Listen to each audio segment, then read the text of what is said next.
The devil has been hunted down, captured and exhibited. Ladies and gentlemen, we got him.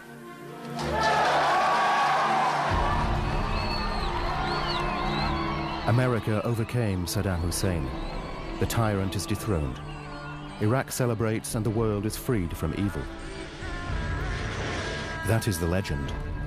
But 40 years of relations between Saddam Hussein and the United States tell a whole other story. They were strange bedfellows. But they were bedfellows, there was a marriage of convenience. They exaggerated, they lied, they made believe. It is the story of a man and a superpower who used one another. He was regarded as a more dependable, reliable Arab tyrant with whom we could deal. إنما بدرت أمور في الفترة الأخيرة كانت تدل بوضوح على أن التنسيق ما زال قائما. We would have preferred somebody who wasn't so crazy, but you work with what you have.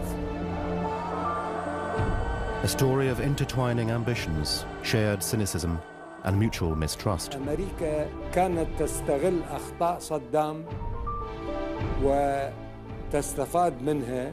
Was it a faultless friendship where we said anything goes? No. From his first steps towards power to his final fall, Saddam Hussein saw 9 American presidents come and go.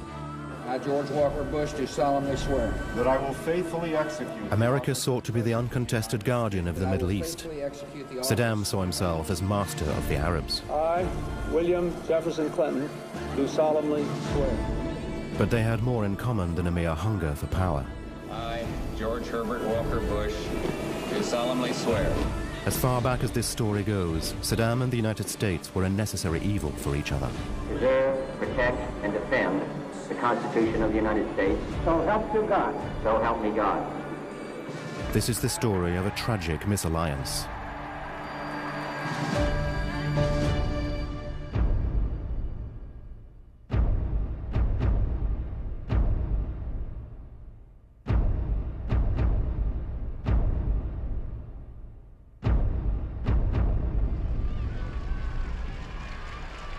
When Saddam Hussein had this film made, he wanted to immortalize his first exploits.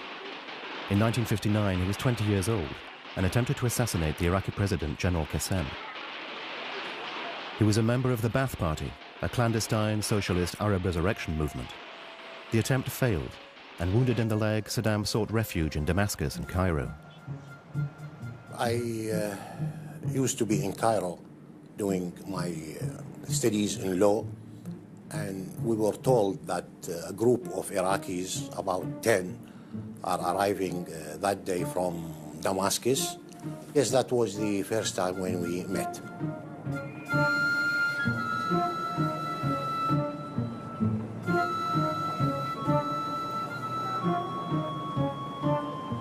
Mr. Saddam Hussein stayed with me for about 3 or 4 nights, and then he left into a villa which he stayed with some of his friends. He was an ordinary member of the Ba'ath Party. He was not in a leading position, but I liked him at that period because he was calm. He didn't speak too much. Saddam Hussein and was 1 or 2 of a small gangsters whom the founder of the Ba'ath Party despised. But some officers looked on him as someone who can actually get rid of the enemies doing the dirty work. And when we talked together, I noticed that he was honest, and politically speaking, he was clever and determined, but on the intellectual level, one cannot consider him as a profound thinker at that period. And it was during this period of exile in Cairo in the early 1960s that he, like a number of other of his colleagues in the Ba'ath, became an informal operative for the CIA. And there is a clear record that young Saddam did pay the American embassy in Cairo a number of visits during this period. Saddam's links with the Americans in Egypt are shrouded in mystery, but it is certain that their interests converged. The communists were common enemies. The Cold War was raging, and the Middle East at that time was one of the fronts. Far from Cairo, Baghdad was in a state of siege. It was the 8th of February, 1963. On 8:30, actually, my mother told me. At that time, I was having my bath. I was in the bathroom, okay. And my mother told me, well, there is a coup, there is a coup. General Qassem was targeted once more. Immensely popular for having freed Iraq of the monarchy and of British influence, he had sided with the communists. Against him were nationalist officers and Ba'ath militants. 4 years after their failed attempt, Saddam Hussein's comrades in arms tried their luck once more. Early morning of the revolution against Qasim, there was many things, many places we should control it. For example, the bridges in Baghdad, the oil station, the radio stations, and the fighting continued for 3 days. We communists and many other people were expecting that something might happen. And we thought that we can face it, we can oppose it. They were wrong, and the putsch succeeded. Qassem was captured and transferred to the television studios. وعند دخوله إلى الاستوديو أحد الواقفين بالخارج ضربه على رأسه. الموجودين معظمهم قالوا يجب أن يعدم الآن لأن الشيوعيين الآن في مناطق عدة من بغداد يقاومون، فإذا بقى على قيد الحياة ستستمر المقاومة الشيوعية، ولكن إذا أعدم الآن وأعلن إعدامه من شاشة التلفزيون ستنتهي مقاومة الشيوعيين. فأخذوا بهذا الرأي، وبعد 5 دقائق سمعنا صوت الرصاص وانتهى عبد الكريم قاسم قتل في ذلك اليوم. Qassem and his companions were executed and paraded on national television. Well, I was at home. I was looking at television. There was one broadcasting station in television. We had this on. We had the radio on. We wanted to get all the news. And when they had the picture of Qasim being dead, being killed, this is very important for them. It was repeated over and over again. The Baathists were delighted, as were Washington and the CIA. As an ally of Moscow, Qassem had been on their hit list. A friend of mine, he was working in the American embassy, said that the American ambassador was so tense, so when he was walking all around the embassy, and when he was opening the radio, and when he heard about the coup, he opened a champagne bottle and asked all the staff to celebrate the coup. Personally, I considered it a real triumph for the CIA. They didn't have very many of them, and there were a lot of coup attempts that had gone sour, but this one worked, and it was for a good cause. I think it was a very good thing that happened. There was a major CIA involvement in the 1963 coup, and arms were flown clandestinely from Turkey. A lot of money, a lot of financial support. CIA planning was involved in the early stages of the coup. Now, the Ba'ath was extremely eager, of course, to take power, but they did need the American help. With the elimination of Qassem, it was open season on communists. The CIA has been accused of supplying lists of the activists to eradicate. The American authorities have always denied this. The fact that there'd been an enormously bloody put-down of the communists in Baghdad was surely welcome news in Washington. The concerns we had that went on for decades about Soviet intentions should never be minimized. For Saddam Hussein, the road was now clear, and he returned to Iraq from Cairo. The boy from a poor family in a rural backwater now joined in the coup d'etat. At the age of 24, he organized the Ba'ath Party's security services and began his rise to power. After he got back to Baghdad, Saddam officially became an interrogator and a torturer. He was feared. He showed no mercy whatsoever. And this became part of the character of Saddam. This became part of his claim to fame. He's a tough guy. He was so busy with his uncle and with other gangsters forming the military, the hardcore, the execution squad. Violent and uncontrollable, the Ba'athists were sidelined by the military after just 10 months. General Aref assumed power for himself, and Saddam and his comrades went underground once more. In 1964, I met Saddam, and that was first time. He called himself Muhammad. Salah Omar Ali, who today lives on the outskirts of Baghdad, is one of Saddam's oldest companions. Because he is using a dialogue of my area, I thought he is Saddam. And I asked him, are you sure? Is your name really Muhammad? He smiled. I said, are you Saddam? He said, yes, I am Saddam. The man who called himself Muhammad entrusted Salah with his first mission, apparently quite innocuous. He had to steal a printing press. For Saddam, life in hiding came to an end when he was arrested by General Aref's police. He and his companions spent 20 months behind bars.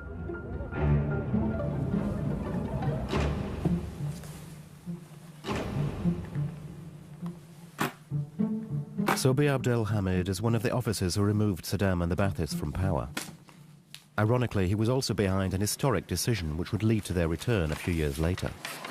When Saddam was in prison, Sobi was appointed foreign minister. This is I, and this is President Aref. In the midst of the Cold War, Aref was tempted to move closer to Moscow. His chance came on May 14, 1964. A ceremony was held in Egypt to mark the beginning of work on the Aswan Dam, financed by the USSR. President Nasser organized an official cruise and invited Soviet Supremo Khrushchev and President Aref. On board, Sobi organized the first meeting with the Soviets. بدأت وفود عراقية تذهب إلى موسكو لعقد اتفاقيات جديدة. هنا شعر الأمريكان بأنهم سيخسرون العراق نهائياً، ففضلنا الاتحاد السوفيتي على الولايات المتحدة الأمريكية. Saddam Hussein would take advantage of this situation. The United States could not allow Iraq to become another Soviet satellite. The elimination of the Aref regime would become the common objective for both the young Ba'athist and the CIA. The CIA's contacts inside Baghdad and Iraq were principally these Ba'ath politicians and political figures like Saddam Hussein. But other communications were conducted especially by the Iraqi ambassador to Lebanon then. His name was Al-Hani. July 17, 1968. The streets of Baghdad were the stage for another Ba'athist coup d'etat, the decisive event that would propel Saddam Hussein to power. And I was there. In the midnight, we go to the palace, and we did use a military cloth, and we have our weapons, and we surrounded the palace. Saddam was with us, and Mr. Bakr,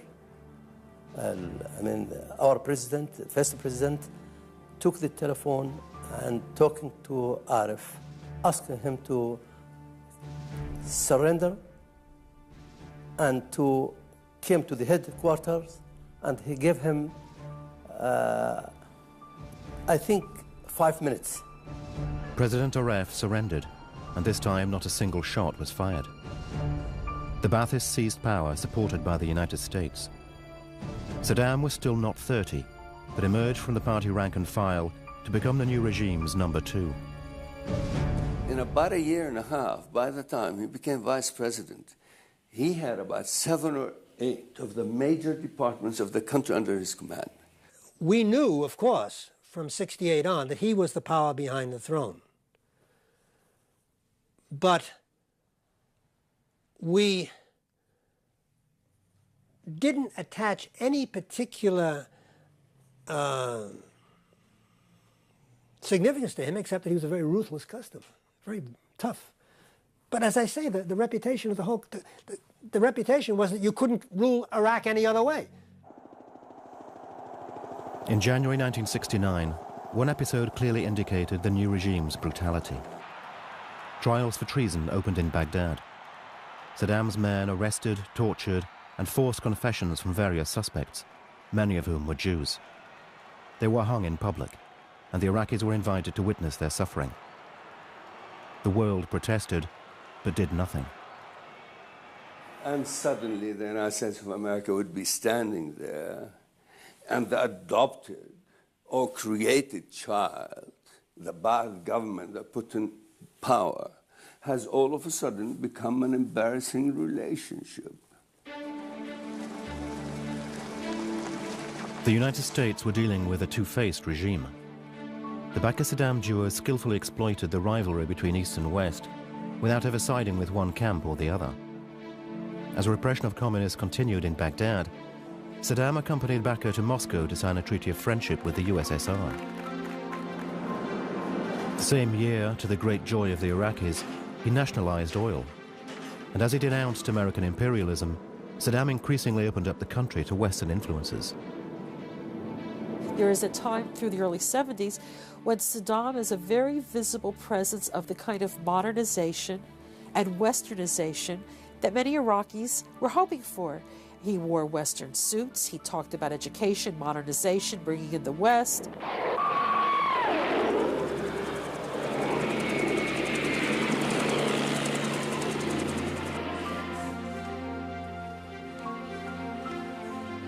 Saddam's basic plan when he assumed power in Iraq could not be faulted. Saddam wanted to drag Iraq into the 20th century, probably by its hair, screaming. The difference between him and other people was in the fact that Saddam was willing to sacrifice half of the population of Iraq to do that, and the others weren't. Terror and benevolence. Saddam Hussein willingly exploited both facets of his image.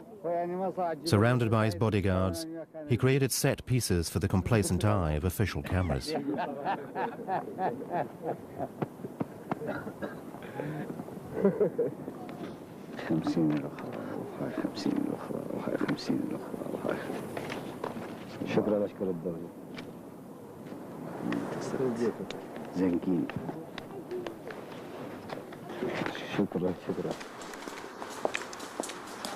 Adel Darwish was at this time a young British journalist. He was covering a cultural festival in Baghdad and met the man known as Mr. Deputy. One of the films actually were shown in the festival with Godfather Part 1, the film about the mafia. And I think the large part of the topic of conversation was about the film, Godfather Part 1, and Saddam's own explanation and own interpretation of the events of this film. And that didn't really make sense to me until almost 20, 25 years later, looking through his events and the way he dealt with political events, with his political opponents, and indeed with his own family. Faced with a character who was equally tyrannical and pragmatic, Washington was at a loss as to what to do. At least superficially, it looks like we floated back and forth. Iraq did not fall under the two identifications they understand. It wasn't a friend. Iraq was not a friend. There was no trust. And it wasn't an enemy. It wasn't a foe. But then the unexpected happened. January 1979, the Shah of Iran was deposed. He was Washington's staunchest ally in the Gulf. الشعب الإيراني تحرك في ثورته وحصلت المفاجأة أن هذه الثورة استقطبت الملايين. Ayatollah Khomeini, who took power, was a Shiite fundamentalist, and his preaching rallied the poor and oppressed. وقف النظام صدام حسين مذعورا جدا من هذه الحركة لأنه توقع أن تنتقل فورا إلى العراق، وهذا صحيح. هي كانت مرشحة للانتقال السريع إلى العراق. America too was afraid, for oil and for Israel. The Tehran revolutionaries targeted American interests. Khomeini had succeeded in bringing Saddam and Washington together. The implacability of the hatred that the Ayatollah expressed towards Western interests and particularly towards the United States. We were not hearing that from Saddam. And on the contrary, what we were hearing was a universal Arab world voice saying, support this leader. Now, Saddam had a history of brutalizing the Shia, killing the Shia, assassinating the Shia, who are majority in Iraq. He actually showed his true color. He showed his brutality to the Americans. The Americans said, this is our man. This is our man that we can actually use. He would be absolutely and totally ruthless. He was definitely viewed as a lesser evil. Confronted by the Islamic threat, Saddam Hussein consolidated his grip over the regime. On July 17, 1979, he dismissed Baqir, forcing him to announce his resignation for health reasons.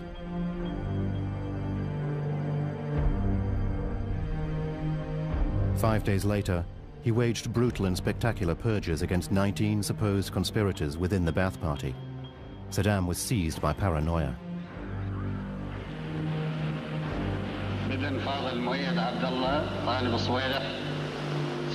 And goringly, gruesomely, as he identified them by name, plainclothesmen would show up in the hallway and escort that man out of the hallway. And we have never seen any of the 19 again.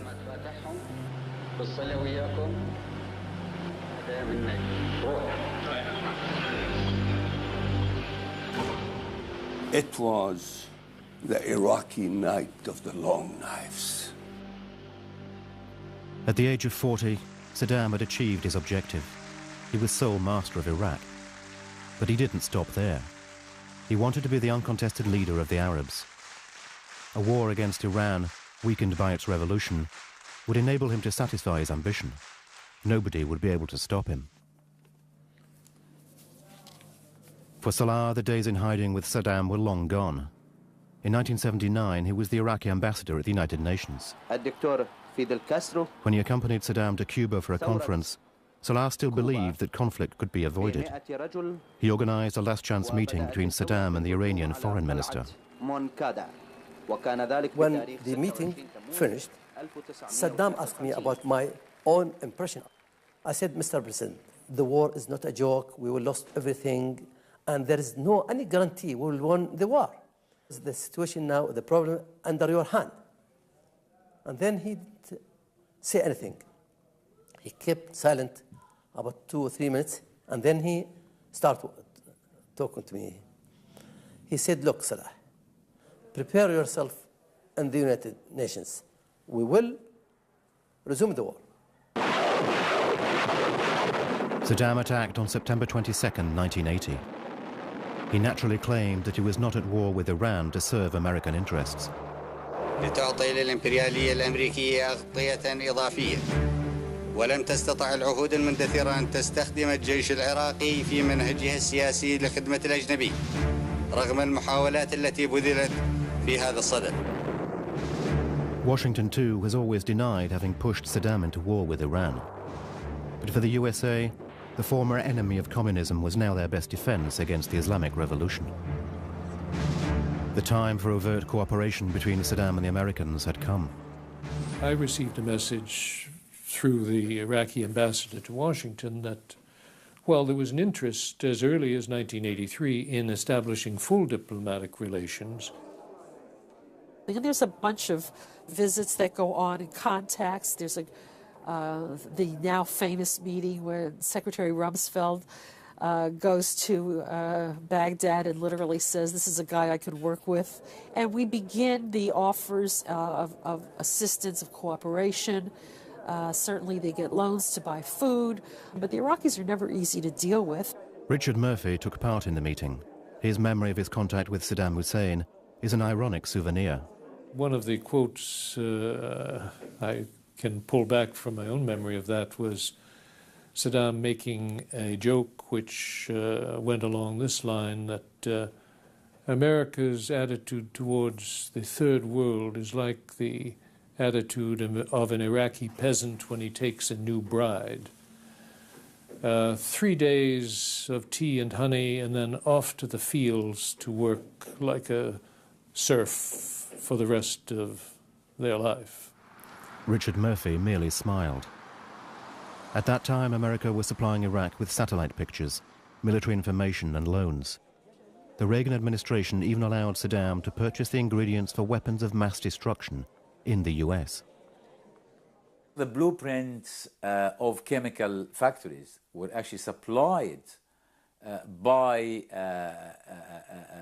sort of subcontractors from American companies to help the Iraqis build their own chemical weapons. Now, chemical weapons are quite interesting, really, because the law stops you supplying the chemical weapons, but you can get away with it by supplying the actual plans.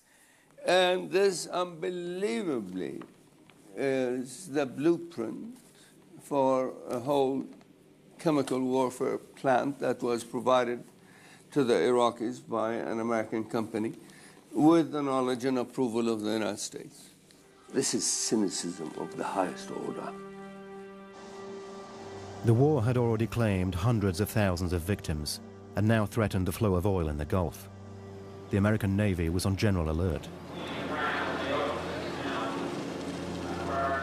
In 1987, one tragic event confirmed that Ronald Reagan was prepared to forgive Saddam Hussein almost everything.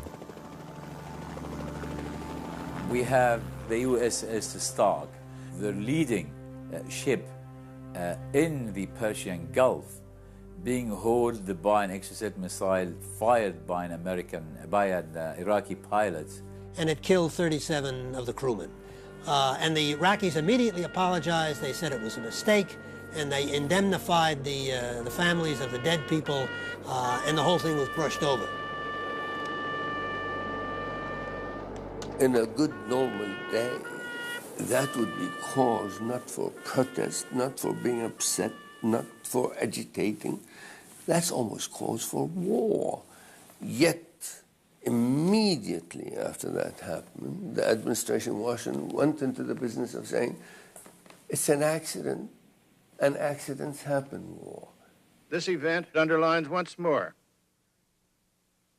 the seriousness of the tensions that exist in the Middle East and the importance of trying to do something about them. The United States indulgence was even more flagrant when the Halabja affair was revealed. The Iranians flew representatives of the world's press across the now silent battlefield. In this Kurdish village, the Iranians claimed that Saddam Hussein's army gassed 5,000 civilians. Since this war began. I was chairman of the Chemical Weapons Convention when Iran came with pictures and showed the destruction in the chemical weapons used, and Halabja.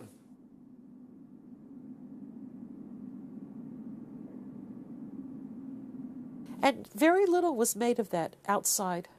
Outside of Kurdistan, outside of Iraq? Certainly you didn't see much of it in the American or the European press. The Soviet Union was silent, France, US, everyone was just keep quiet. And I am the only delegate, Sweden. And I know they were nervous in Stockholm also. I said, this is unacceptable and must be condemned. Dead silence. Not one in this whole, with that time, 35 states conference on disarmament. All major weapons countries involved, in China also, of course. No one lifted a finger. Saddam's absolution can appear to have been total. and yet he constantly had doubts about America's real intentions. Saeed Aburish was at this time a respected advisor to Saddam Hussein. The Iraqi president confided in him that the US was far from being a reliable ally. Saddam Hussein made it very plain to me that if the United States wanted the war to stop, they would stop it. But that they wanted it to continue. He was obviously taken aback, more than taken aback, hugely disappointed in the fact that the world is sitting on the sidelines watching the shedding of blood between those two countries. A secret American arms sale to Iran had convinced Saddam of Washington's duplicity. The affair caused a scandal in the US. And President Reagan had to send his Assistant Secretary of State, Richard Murphy, to appease Saddam Hussein. One difficulty Mr. Murphy had to explain away was why the United States had supplied arms secretly to Hussein's enemies. Mr. Murphy said there would be no repetition of that limited exception, and to back up his words, he gave the Iraqi leader a letter from President Reagan. It's curious, but there never was clear, strong, angry protest from Baghdad, and the best interpretation I could ever give that reaction was one of cynicism. This is what great nations do. They don't necessarily keep to their word or their stated policy. On August 20th, 1988, the cannons at last stopped firing. After 8 years of conflict, Iraq was declared the winner.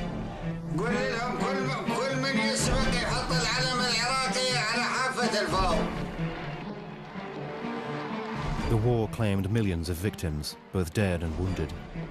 Cities were razed, and refugees fled in their thousands. Saddam celebrated with a suitably extravagant victory parade. When George Bush came to power in 1989, the map of the world had changed. Islamic threats had been eradicated in the Gulf. Communism was collapsing in the Soviet Union, and George Bush no longer had any need for Saddam Hussein. The conditions that brought us into this area to begin with and kept us there as a supporter and covert ally of Saddam Hussein are disappearing right in front of our eyes, and disappearing very rapidly. So while observers wouldn't have seen any basic shift in American foreign policy, there were elements, and notably in the command of the Central Command, that were entertaining the potential of a new danger from Iraq. There had been a major annual military exercise. The commander was Norman Schwarzkopf, and he changed the basic scenario of a threat to American interests by saying there's no longer a serious threat from the Soviet Union, and he introduced the scenario of an Iraqi attack on Kuwait. Armed to the teeth, Saddam Hussein had become a threat and a menace with certain needs. After 8 years of war, the Iraqi economy was in ruins, and his Arab neighbors did nothing to help him. On the contrary. Suddenly, out of nowhere, Kuwait begins to overproduce oil to such an extent that the oil price begins to come down. And they were pouring their own oil onto the market. And every time the price of oil dropped by $1, Iraq lost $1 billion worth of income. Saddam Hussein summoned the American ambassador. Saddam had that famous interview with April Glaspie. He laid it all out. He said, I can't go on like this. I have to have money. I have to renegotiate my debts. You've got to get the Kuwaitis to stop playing with the oil. The two sides were talking, but who was kidding who?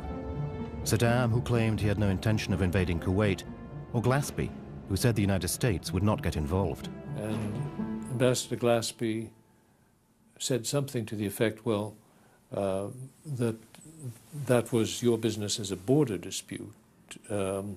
we were not concerned. He told her that he had no intention of using military action against Kuwait in this dispute, so long as there was a negotiating process ongoing. But Saddam lied. Believing firmly in American neutrality, on August 2nd, 1990, he launched a blistering offensive against Kuwait.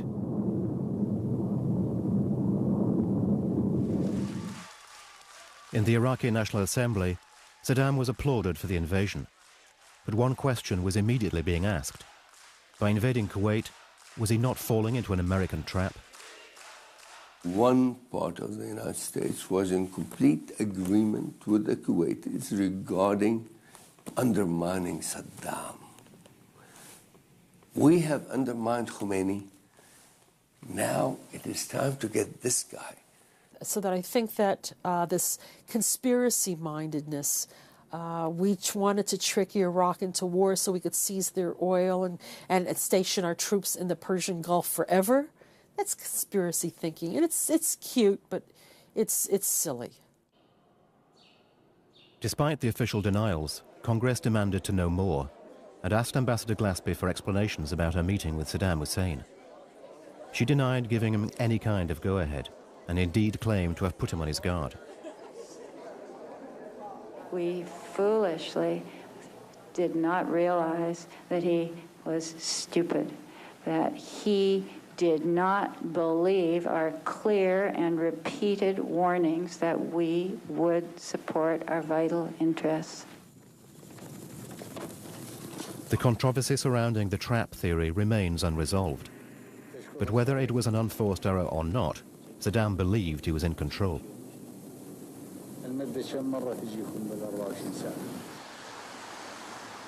4 days after the invasion, the American chargé d'affaires in Baghdad was summoned to see Saddam Hussein. Joseph Wilson is the last American diplomat to have met Saddam.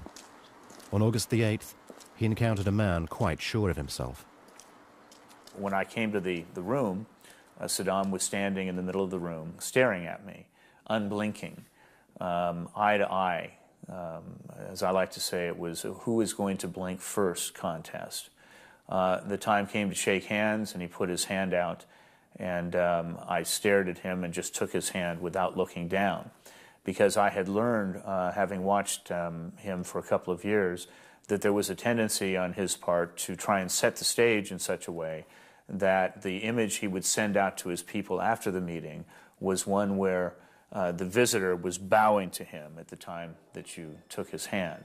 So I just stared at him and grabbed his hand. Saddam proposed a deal with America. The purpose of the meeting was to tell me that should the United States not react to his invasion of Kuwait, that he would guarantee us a steady supply of petroleum at a cheap price, and he would also not invade Saudi Arabia.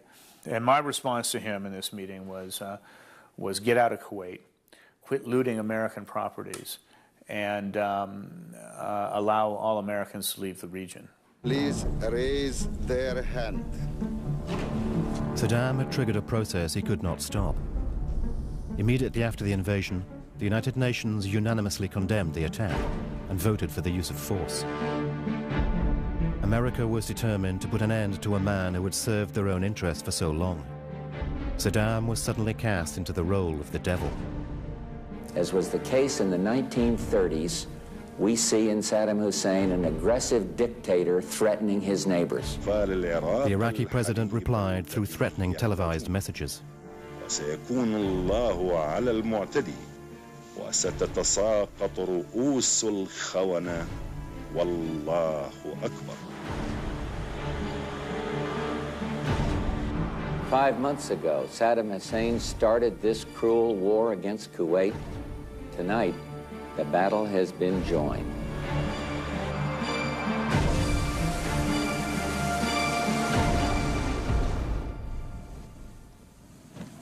"40 days of bombing and 100 hours of ground war laid waste to the Iraqi army. A vast coalition led by the US expelled him from Kuwait. With his army crushed and isolated on the international stage, Saddam Hussein was a pariah and humiliated. After 23 years of violent rule, his fall appeared inevitable. And yet an unwitnessed event would bolster his position. In the country's Shiite south, under American control, Iraqi soldiers rebelled with support from the local population. لا هذا واضح جدا أنه عندما حصلت الانتفاضة في عام 91 التي يعني يقول بعض أنها انتفاضة شيعية لكن هي في الحقيقة انتفاضة شعبية عامة. In 1991, I was responsible for dealing with the Shia Islamic groups in Iraq. I knew them all, I talked to them. Their intention in 1991 was to remove the regime, set up some sort of Shia government in Iraq, at least in the south where most of the Shia live, and make it more or less what you could describe an Islamic republic. الكل يعلم أن الانتفاضة كادت تسقط النظام وانتشرت في كل مكان وحتى المحافظات السنية الأربعة كانت مهيئة للانتفاضة بل وشاركت بعض مناطقها. The insurrection was openly encouraged by President Bush. But there's another way for the bloodshed to stop, and that is for the Iraqi military and the Iraqi people to take matters into their own hands, to force Saddam Hussein, the dictator, to step aside. I think the original appeal made by George Bush Sr. was nothing but hot air. And it is unfortunate for the people who took it seriously to have taken it seriously. On the ground, the American military did nothing to help the rebellion. Quite the opposite. هنا الأمريكيون وافقوا على ما أراده ممثلو النظام. أعطوهم السماح بطيران طائرات الهليكوبتر وسمحوا لها بالعبور عبر المناطق التي يستولي عليها الأمريكان. The American military admits to allowing the Iraqis to use their own helicopters, but only for civil purposes. Now General Schwarzkopf has admitted he made a mistake. The general says he now thinks the Iraqis always planned to use their helicopters to suppress revolt. I think I was suckered, Storman Norman says, and he regrets his decision to allow the Iraqis to use helicopters. Do I think that the United States should bear guilt because of suggesting that the Iraqi people take matters into their own hands, with the implication being given by some that the United States would be there to support them militarily? That was not true. It was now too late. The rebellion was crushed in a bloodbath.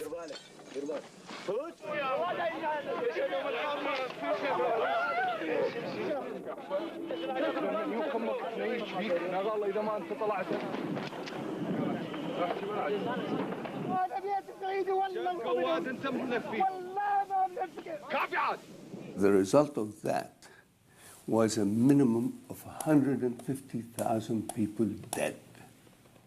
What would we have been able to do unless we had gone to total war, which nobody wanted to do? There was no support. Europe would have been appalled. Would France have supported any of this? I don't think so.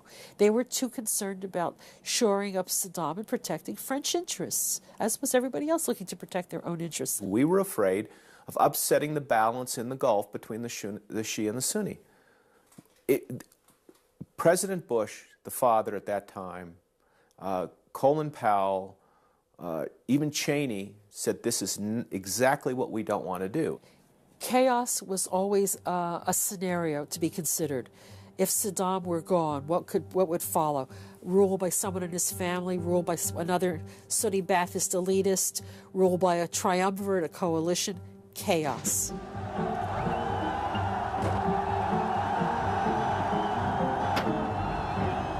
Once again, Saddam's brutality had served him well.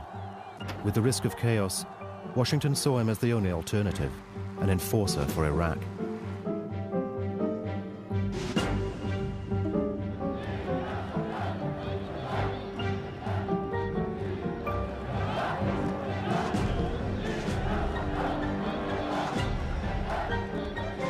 He created a massive personality cult while maintaining his regime of terror.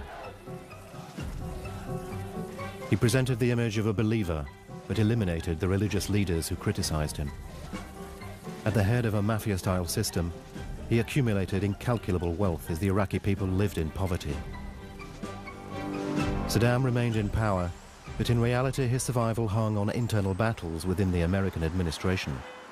At that point, those who were asking for his head had lost out.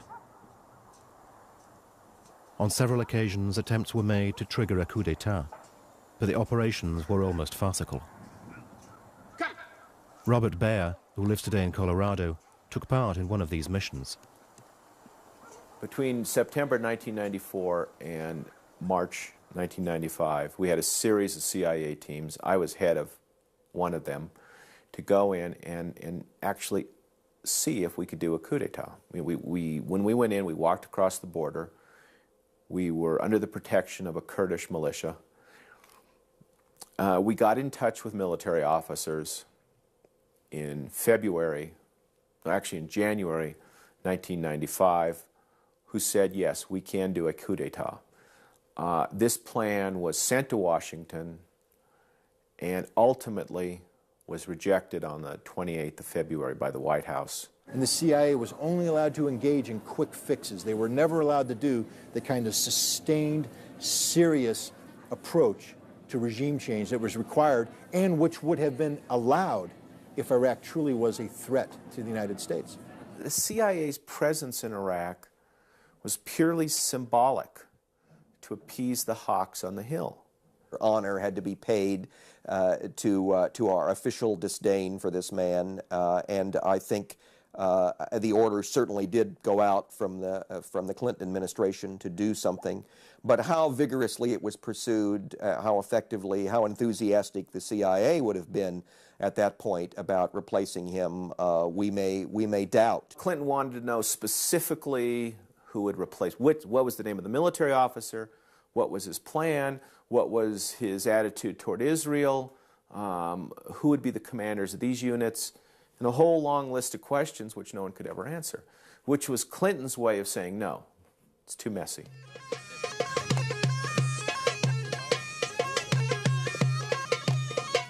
Saddam Hussein could take things easy. The White House had given up on eliminating him.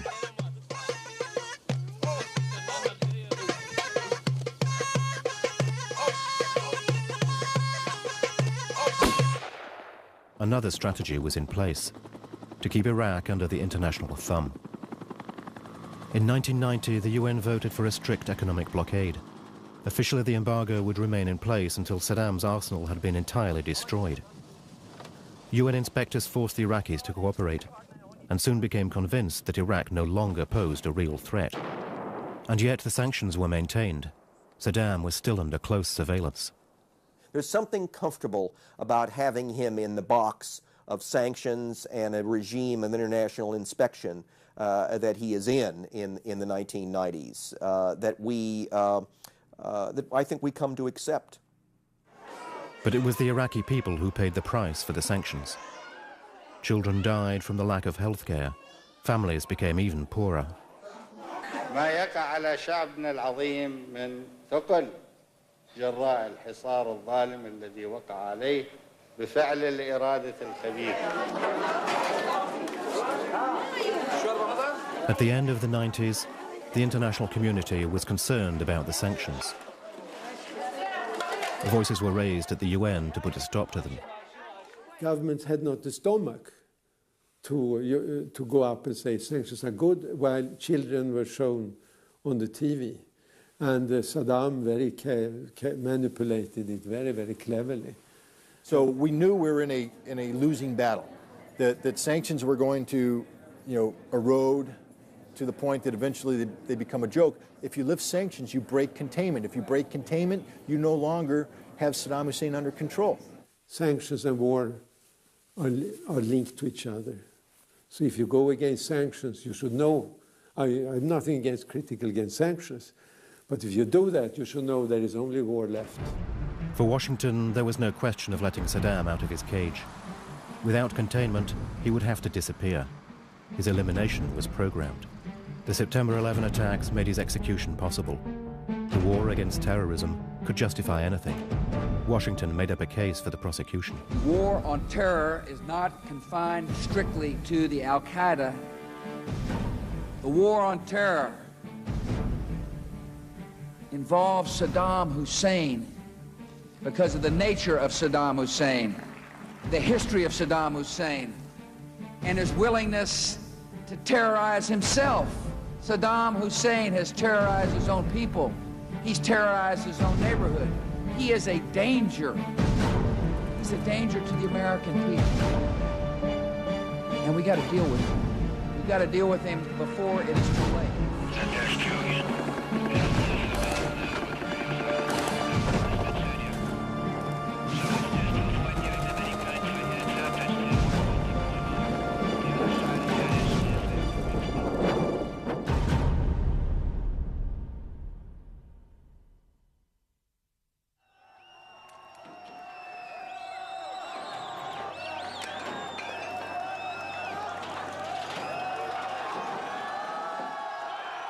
This was the man that dealt with cynically at the expense of a democratic Iraq. It is the end of a pernicious liaison that lasted 40 years, an affair ridden with bloodshed and violence. Saddam Hussein, America's best enemy, wanted to rule over an empire, but is now locked up and will never see freedom again.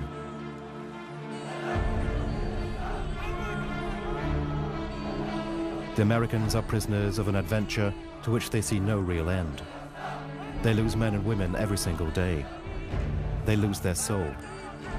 And the liberators have become occupiers. This absolutely shameful occupation, in a sense, it's the price of our irresponsibility over the last half century. There is no way, but no way, the United States can win this. There is a way of prolonging this. There is a way of making it bloodier. There is a way of making it real ugly.